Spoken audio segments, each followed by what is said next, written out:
If you don't have time to grind and you want to buy a stacked account in 2K with max badges, a nice record, and a high overall, hit up sportstnb.com. The link is on the screen, and you can find the link in both the comment section and in the description. Well, it looks like I'm about 4 or 5 days too late to make a cheap Christmas in July joke. Time really is flying, and hey, look at that. We already got the opening day games, we got the Christmas Day games. We're getting a lot of the schedule too. You've seen that Anthony Davis and Kyrie are both returning to their former teams on the same day, November 27th, I believe. But today we're just really gonna focus on the Christmas Day matchups, ranking the Christmas Day matchups, maybe even talk about what should have been. Man, it's been a long time since I had a haircut. This shit is getting nappy, so I figured it was time for a barbershop talk. At number 5, why does this exist on Christmas Day? Why? How many of y'all were looking forward to the Christmas Day games and your first thought was, man, I just can't wait to see the Kyrie-less Celtics go up against the Kawhi-less Raptors? Who wanted that? This is definitely at the bottom. This is number 5, and I found it especially hilarious because the NBA really waited all the way until the Raptors did not have a star to give them a Christmas Day game. You might remember back, when the Raptors were in the finals, I was like, watch the Raptors be in the finals, but still not in Christmas Day. Still not going to get a Christmas Day game over the Knicks is what I said. And that was back when I didn't think that Kawhi Leonard would leave a team that had just won a championship. And for the NBA, I just thought they were super politically correct with this matchup because I guess the noble thing to do, the honorable thing to do is to give the champion of your league a Christmas Day game. But it's like, come on, man, we're all watching the same thing. We all watch the same league. We all know what happened. Nobody's interested in the Raptors without Kawhi Leonard unless Pascal Siakam is their new superstar. Unless he's going to take what he did last year and become even better, and all of a sudden the Raptors are still going to be at the top because he's just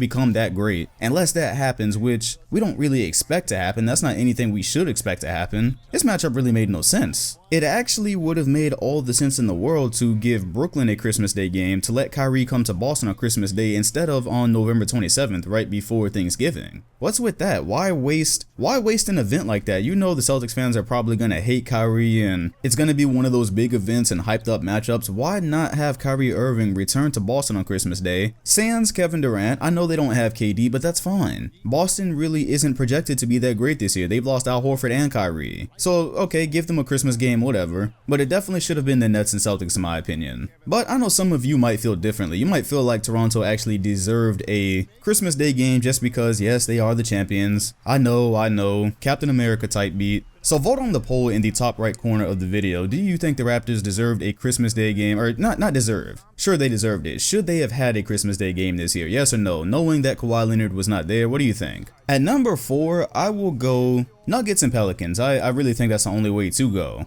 Even being the Zion stan that I am, I did originally group these two matchups together, which I really shouldn't have done because the Pelicans, they look like they've got a really good squad, a decent squad at least. And we know the Nuggets were, a game away from the conference finals last year. They were around the top of the West. Jokic has solidified himself as one of the better big men in the NBA, if not the best. So I guess the reason it's going forward here is because obviously there's really no story here. The two teams don't have any kind of history built up. It seemed kind of random. Pelicans and Nuggets, that seems like something you can watch on a random Tuesday in the NBA. But I'm not really complaining about this one just because, hey, Zion Williamson's first Christmas Day game, I would much rather see Zion than be watching the Knicks. How many of you really wanted to watch 5 power forwards losing by 30 points just so we could get the Christmas environment of Madison Square Garden? Nobody? Okay, I didn't think so. The only question I have with the Nuggets, and the only thing I think would make it even better, is if Michael Porter Jr. would be playing. Of course, the last thing we heard was that he had a knee injury in practice. That was around a month ago. There was actually an article I saw that just for trade rumors, they were saying that the Nuggets could possibly acquire Bradley Beal for Porter Jr. and Harris and draft picks. Now that'd be crazy. You get Beal and Jokic over there, yay.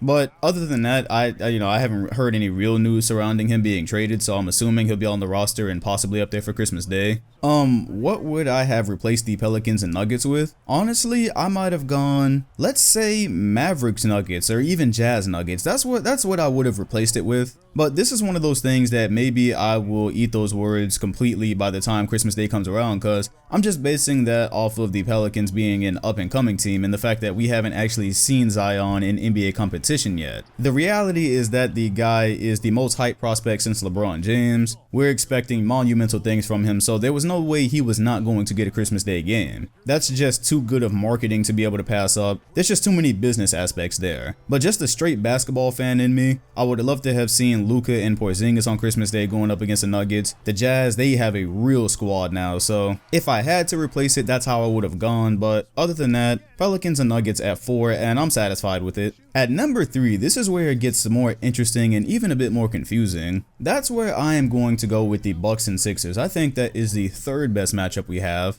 And it's based on a couple things. First of all, I have to see how Horford and Embiid actually play together, being that the year is 2020 and not 2002. Obviously, they can both shoot, so having a clogged paint is not really going to be the problem. It's just more, I'm thinking about things like foot speed. I'm thinking about things like two traditionally sized big men playing together on the court. That's just something we don't see a whole lot of. It was a move that I was very surprised to see. Like, who the fuck thought Al Horford was going to sign with Philadelphia before it happened? That caught me by surprise. Anyways, this matchup for the NBA was kind of like a low-hanging fruit, because in the Eastern Conference, what else were you going to do? It's so crazy, right? How we just came from the 2019 NBA season where we had probably the most competitive Eastern Conference, or the most exciting Eastern Conference that, hell, I would say I probably lived through. Even when the Celtics were disappointing, you were saying going into the playoffs, like, no one was going to be surprised if they hit, they've hit some switch and just turned on a run because of the type of talent that they had. And now you're down to throwing the Raptors on a Christmas Day schedule just because they won the championship. But we all expect, of course, without Kevin Durant, that the Bucks and Sixers will be the two top dogs of the East. So this is probably an Eastern Conference Finals matchup, and they always play each other really well. They, of course, one of the last matches we had with the Bucks and Sixers involved Giannis having like, what, 40 points or something like that. Everything makes sense there, alright? It's not much to say. Two young teams, two teams that will probably definitely be battling in the playoffs for a finals bid.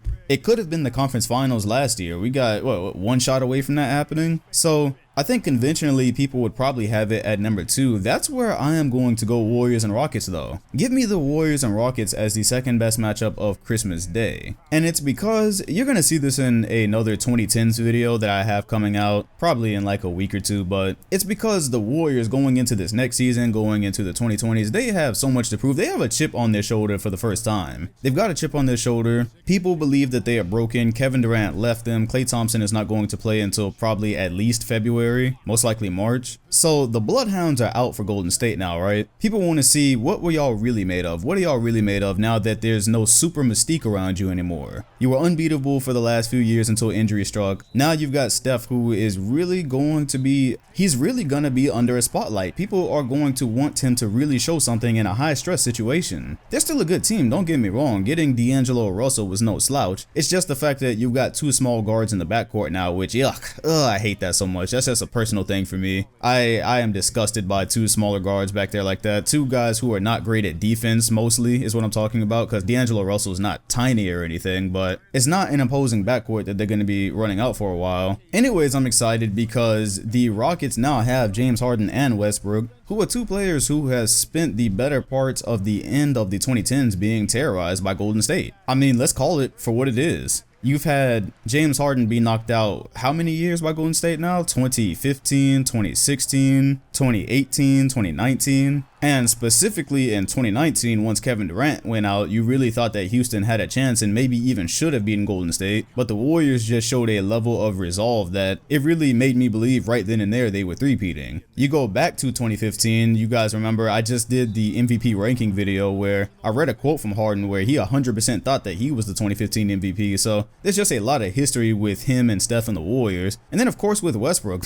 Golden State took his buddy. And that was after beating them in 2016 in that 3-1 comeback. I constantly feel like Westbrook is kind of put on this playing field with Steph Curry to compare them for the opposites of what point guard should be. So you talk about Steph Curry being unselfish and efficient and being able to shoot, and then you talk about Westbrook taking bad shots, turning over the ball, having superstar teammates leave him on multiple occasions. Yeah, anyways, where I was going with all this is seeing Westbrook and Harden on the court with Steph Curry, who is not going to have like a superstar cast behind him. It's kind of like in Baby Boy when Tyrese Gibson and that other dude showed up behind Snoop Dogg when they killed the power to the apartment and they was about to they was about to put in some work on him. Also, being that I am hoping for like a Steph Curry, a return of the 2016 Curry, I want to see what he does on Christmas Day as well, because I didn't know this, but I just read somewhere like his average on Christmas Day, you take all of Steph Curry's Christmas Day games, he only averages like 12.3 points, something abysmal like that. So with this being like his quote unquote comeback season,